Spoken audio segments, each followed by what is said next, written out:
I'm joined now by Senator Tom Cotton, the chairman of the Senate Intelligence Committee, an Army veteran. Cotton served overseas in both Iraq and Afghanistan before being elected to the House and then the Senate. Senator Cotton, thank you for being here this morning.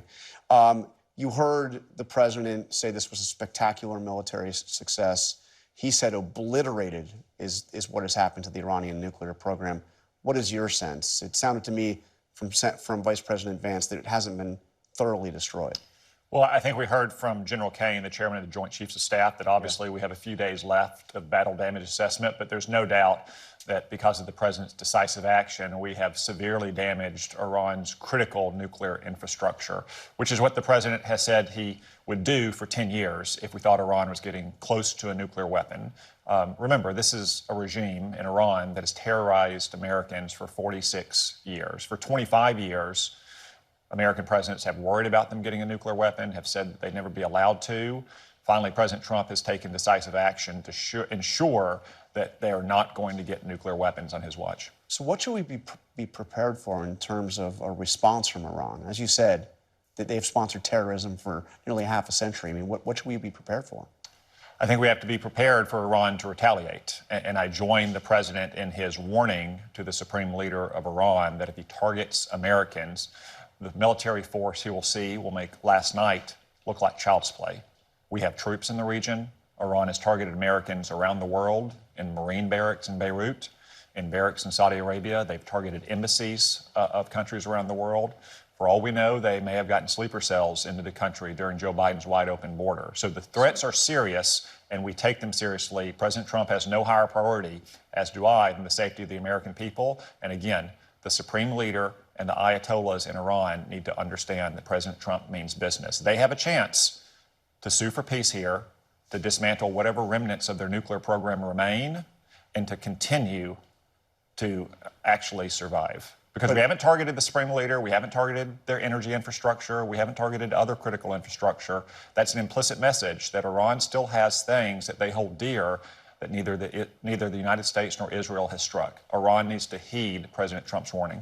And if Iran retaliates, should the United States target the supreme leader? I won't rule any single target in or out, but I'll say that President Trump was very clear in his warning last night to Iran that last night will look like child's play if they target Americans. Clearly, President Trump means business. The Ayatollahs understand that now. He was not bluffing. He does not bluff. And there are still numerous targets that Iran holds very dear.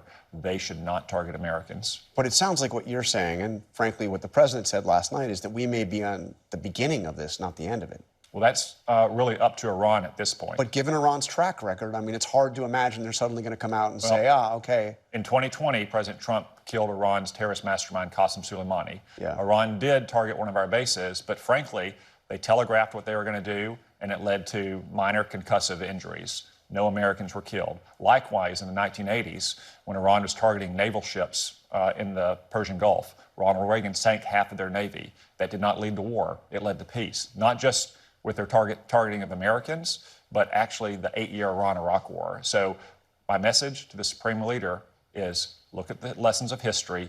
Do not tempt fate. Do not target Americans. Heed Donald Trump's warning.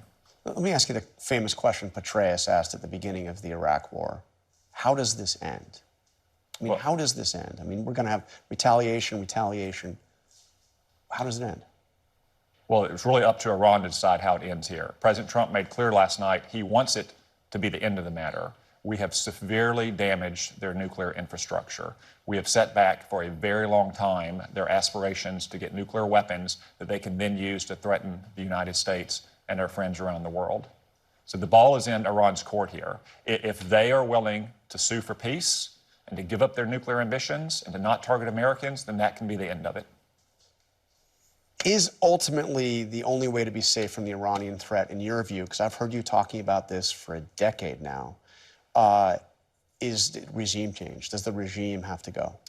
That's not President Trump's military objective. In fact, frankly, I'm asking you. But frankly, it wasn't Prime Minister Netanyahu's objective either. He said the objective here was twofold: to eliminate their nuclear program and to eliminate their ballistic missile threat to the United States, to Israel, to our friends in the region. But we are not pursuing regime change. We are not trying to put any troops on the ground into Iran. We are trying to eliminate their nuclear weapons program, and by destroying 3 critical nuclear facilities, we've taken huge steps in that direction. But let me read you what you said back in 2017. So this is 8 years ago. You said, the policy of the United States should be regime change in Iran. And then you said this, I don't see how anyone can say America can be safe as long as you have in power a theocratic despotism. Has your view changed? Well, as long as Iran's leaders continue to terrorize Americans after these strikes, then no, America won't be safe from the Iran threat. That's the point that President Trump made last night. We're trying to ensure our safety. But you don't believe the deterrence. policy should be regime change now?